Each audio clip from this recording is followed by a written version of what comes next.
Hola, ¿cómo vas?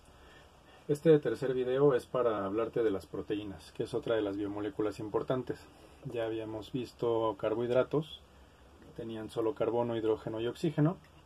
Ya comentamos acerca de los lípidos, que también tienen carbono, hidrógeno y oxígeno, más algunas otras cosas que se les unen para que tengan diferentes funciones. Las proteínas tienen carbono, hidrógeno y oxígeno, pero también tienen nitrógeno y, por ejemplo, pueden tener azufre en su estructura. ¿Qué es lo importante de una proteína? Todas las proteínas, absolutamente todas las proteínas del cuerpo están formadas a partir de unos elementos que bueno, no son elementos, de unos componentes que se llaman aminoácidos. Estoy cambiando el color porque en el mismo nombre estás viendo cuáles son esos componentes. Es un grupo amino y un grupo ácido carboxílico. La base de cualquier aminoácido va a ser un carbono central, un carbono a donde se van a unir el grupo amino. El grupo amino está formado por un nitrógeno que está unido a dos hidrógenos. Y este es el lado amino. El lado ácido, que es el lado ácido carboxílico, está unido, como habíamos comentado, a un grupo ácido carboxílico que tiene su doble enlace con oxígeno y tiene su otro grupo que lo habíamos representado como OH. Puedes hacer la simulación, si quieres, de que esta H está unida con el mismo ángulo que lleva siempre el oxígeno hacia el hidrógeno. Pero bueno, lo voy a dejar como OH para simplificarte esta parte. Recuerda que el grupo ácido carboxílico lo habíamos representado como una especie de L. El grupo amino lo voy a representar aquí como una especie de Y. ¿Ok? Solo para que lo veas de forma muy general. Pero este carbono central, si tú te das cuenta, solamente hasta ahorita tenemos dos enlaces ocupados. ¿Cuál es el otro? El otro componente, pues es el hidrógeno que va a tener siempre ahí, y un grupo que cambia, que se le conoce como grupo R. R es algo que puede cambiar. Puede ser desde un solo hidrógeno más, para que tenga un segundo hidrógeno aquí, o puede ser una estructura mucho más compleja.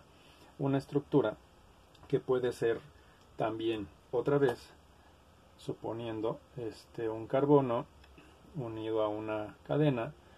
Esta cadena puede ser variable. El caso es que este grupo R, como le comento a muchos de mis alumnos, es una especie de mochila que tiene diferentes características. Hay mochilas pequeñas, hay mochilas grandes que ocupan un mayor volumen. Hay mochilas que tienen carga, otras que no tienen carga. ¿Por qué te estoy diciendo esto de las cargas? Porque te voy a pasar por el canal de Telegram una tabla, que es una tabla de aminoácidos.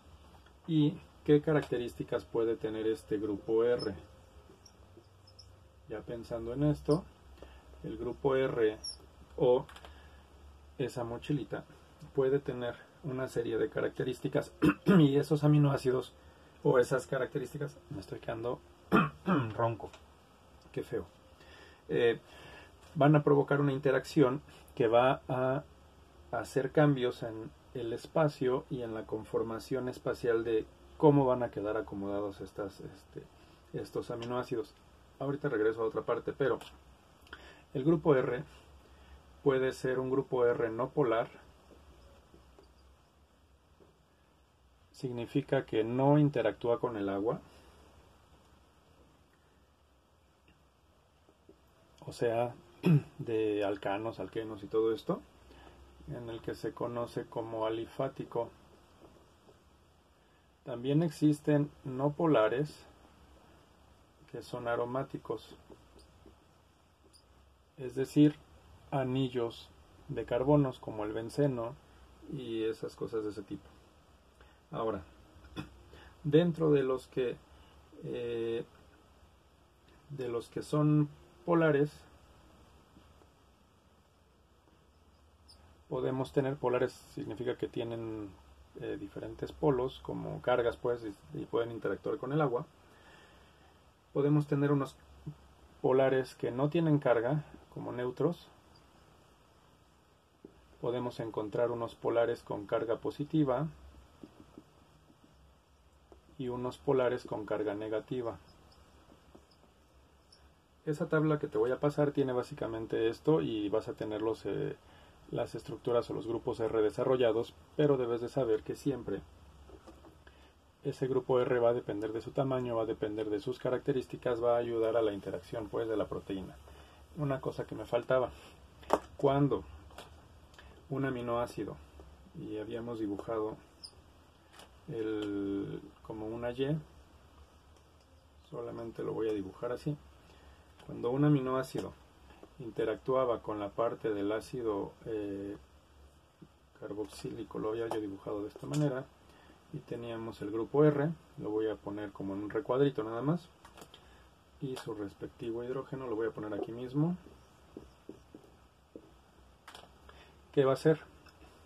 Normalmente el grupo ácido carboxílico, cuando hace ya una interacción química, termina con una carga negativa, porque el grupo OH termina cediendo ese hidrógeno para poder hacer una interacción acá positiva.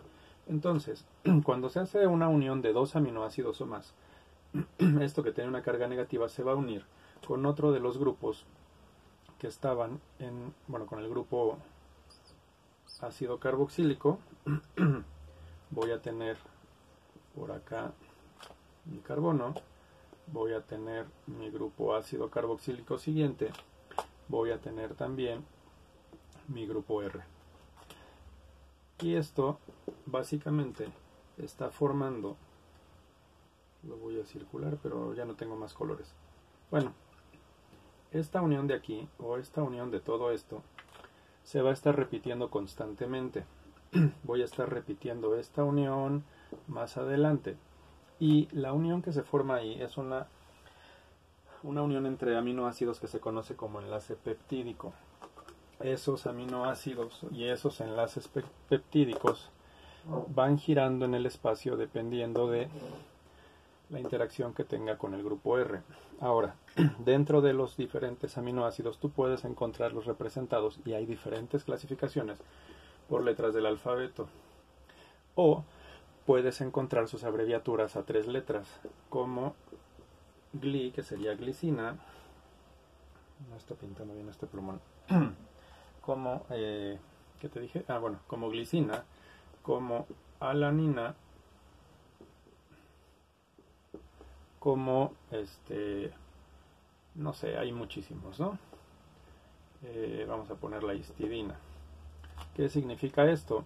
Que yo en cada una de estas uniones tengo un enlace peptídico y mi cadena de aminoácidos se va a ir haciendo cada vez más larga. En el archivo que te pasé originalmente por el canal de Telegram, en el que tienes las diferentes biomoléculas, si tú te fijas en la parte inferior, por aquí, hay unos ejemplos que hablan acerca es el segundo caso, de los ácidos nucleicos, y aquí dice que tenemos ácidos nucleicos, estoy en proteínas, alanina, tirosina, leucina, serina, prolina. Eso es el orden en el que están acomodados esos aminoácidos. En la parte de la tercera hoja, en la parte superior de la tercera hoja, viene este esquema. Si tú te fijas en la parte superior de este esquema, tienes la representación a 3 letras: lisina, alanina, histidina, glicina, otra vez lisina, lisina, valina, leucina, glicina y alanina. A eso, que tiene el inciso A, se le conoce como estructura primaria. Pero, ¿qué demonios es eso de las estructuras? Todas las proteínas, no importa cuáles, al ir agregando los diferentes aminoácidos, van a tener 4 posibles estructuras. La estructura primaria solamente se refiere a la secuencia de aminoácidos, cómo están ordenados uno tras otro. La estructura secundaria y esa está representada en esa misma hoja en el inciso B, habla de dos formas en que se pueden acomodar estos aminoácidos debido a las interacciones de sus grupos R. Una de esas se conoce como grupo alfa y el otro es grupo beta. El alfa siempre va a formar una especie de escalera de caracol, es una hélice vista como escalera de caracol. Si tú la ves desde arriba se ve como una espiral, y de perfil, bueno, esto se llama como alfa hélice. O también en las lecturas en inglés lo vas a leer como alfa helix. Y la otra estructura se va a llamar beta plegada, o también la vas a encontrar como beta plated. ¿Qué es eso de...?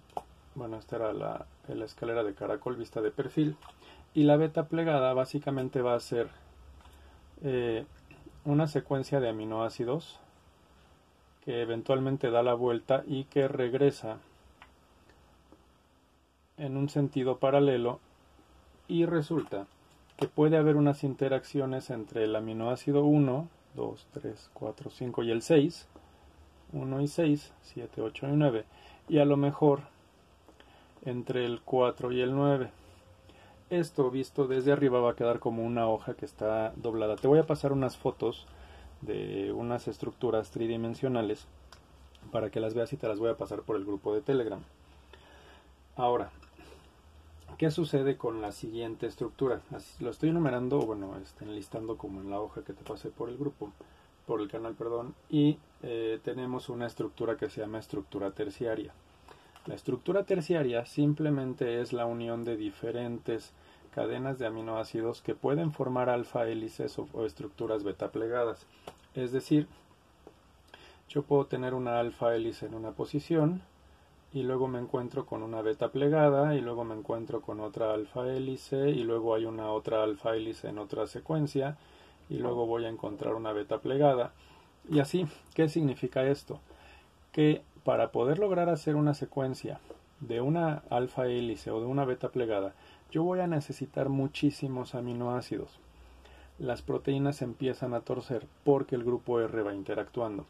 Y estas estructuras tridimensionales, la tienes en el ejemplo de la hoja 3, están formando probablemente, bueno, ahí en la hoja 3 tienes una estructura en forma de globo que adentro tiene un circulito, una plaquita más o menos como de esta forma. Esto está representando dentro de esa imagen un átomo de hierro. Y alrededor de eso hay una estructura que está toda doblada y que está guardando a ese átomo de hierro. ¿Qué es esto? Esto es una subunidad, la subunidad 1. Si tú revisas esa imagen te vas a encontrar la estructura cuaternaria o de cuarto nivel, como la quieras llamar. Esa estructura cuaternaria está repitiendo cada una de estas subunidades varias veces para formar, supón que fuera este plumón, la subunidad 1, la subunidad 2, y las está juntando para algo.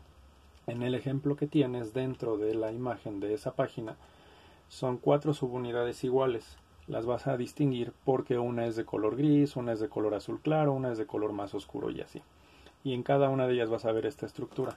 Lo que está representado ahí es una proteína que tenemos todos en la sangre y que se encarga de atrapar el oxígeno para hacer el intercambio del dióxido de carbono, del metabolismo y poder seguir el proceso de respiración celular o de respiración de los seres vivos. Esa proteína que tienes ahí, en ese ejemplo, es la hemoglobina. Hemo, con H, significa sangre.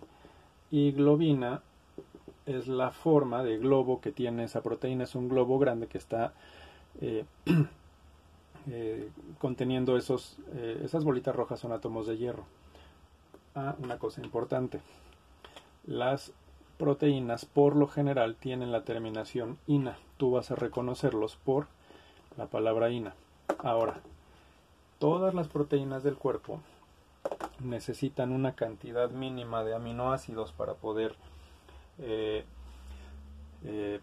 formarse, y algunos de esos aminoácidos los encontramos en los diferentes alimentos. Hay alimentos que necesitamos a fuerza porque contienen aminoácidos que nosotros no podemos producir. son esos aminoácidos esenciales. Pero bueno, ya las proteínas dentro del cuerpo, las proteínas que nosotros tenemos, no importa si es una bacteria, no importa si es un invertebrado o es un vertebrado como nosotros, todas las proteínas pueden interactuar de diferente manera y tienen diferentes funciones. A ver si me caben porque son varias. De entrada, hay proteínas muy pequeñas que se encargan de cortar y pegar o de acelerar ciertos procesos químicos dentro del cuerpo. La función enzimática de las proteínas es eso. Es una proteína que llega, corta y rompe un alimento en dos partes, o dice, tengo dos partes, voy a formar algo nuevo. Es parte del metabolismo. Aceleran reacciones, ayudan a que no suba la temperatura en ciertas reacciones. Hay muchas cosas, pero esa función enzimática la llevan a cabo diferentes enzimas. Las enzimas tú las vas a reconocer porque terminan en la palabra en la terminación asa. Es decir, imagínate que tienes una torta y que cada componente de la torta tú cuando lo masticas llega a tu estómago y tu proceso digestivo que va a seguir más adelante va a hacer que el jitomate tú lo rompas. Si hubiese una enzima dedicada solamente a cortar el jitomate, y es un ejemplo muy general, esa enzima podría recibir el nombre de jitomatasa. Si fuera una enzima que se encarga de cortar la cebolla, sería una cebollasa. Pero en los procesos metabólicos, y los vas a ver más adelante con glucólisis, ciclo de Krebs, ciclo de Calvin, bueno, hay muchos otros procesos metabólicos, pero esos son los básicos que necesitas ubicar de la fosforilación oxidativa. Vas a darte cuenta que hay enzimas dentro de cada proceso a lo largo de cada reacción que se llaman algo deshidrogenasa, quita un hidrógeno, algo mutasa, muta a la molécula para que cambie, algo isomerasa, hace un isómero de la molécula. Siempre las enzimas tienen esa terminación. Hay proteínas que tienen funciones hormonales. Esas funciones hormonales significa que las hormonas son secretadas por una glándula y pensando un poquito en el páncreas, tienes la enzima insulina y tienes la enzima glucagón o glucagón, como le quieras llamar. Se encargan de poder modular si baja o si sube la disponibilidad de azúcar en sangre. Hay otras proteínas que tienen terminación ina, esta no, que tienen función reguladora. ¿A qué se refiere reguladora? Que hay algunos genes que sirven para la expresión o la no expresión de algunos genes. Si existen ciertas proteínas, algunos genes se pueden leer. Esos genes están en los ácidos nucleicos. Expresión de genes. O si no es expresión de genes, por ejemplo, pueden ayudar a llevar a cabo la división celular.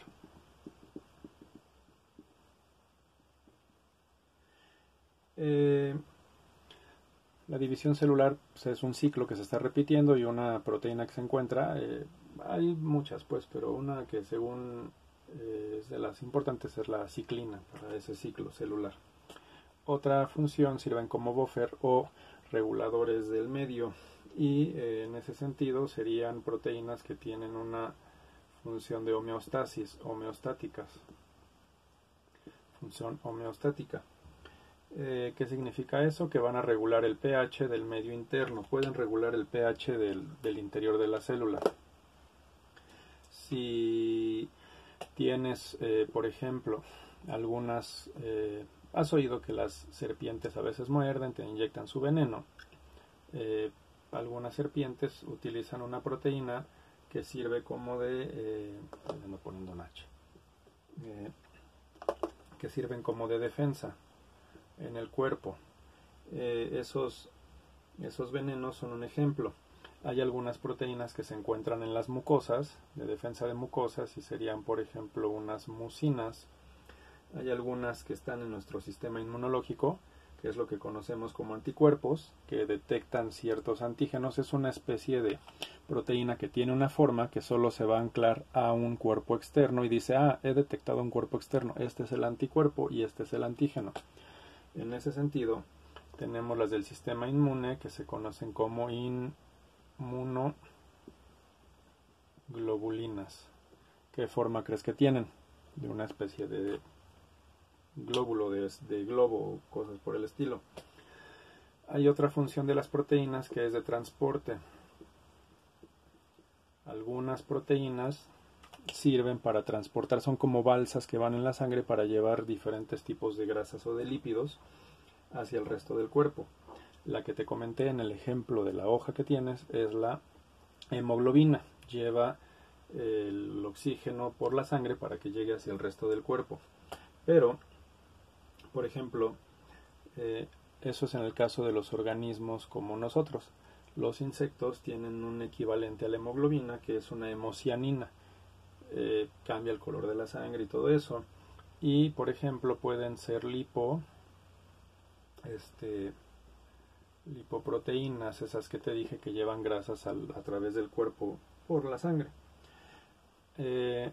Hay unas proteínas que son de contracción de los músculos, y esas son famosas. Están las actinas, forman filamentos, y la miosina.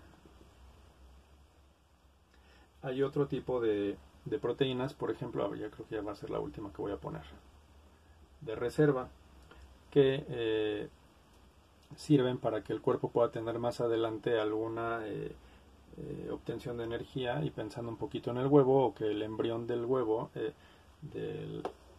de esa ave pueda alimentarse. Y ahí tenemos ovo, porque es de huevo,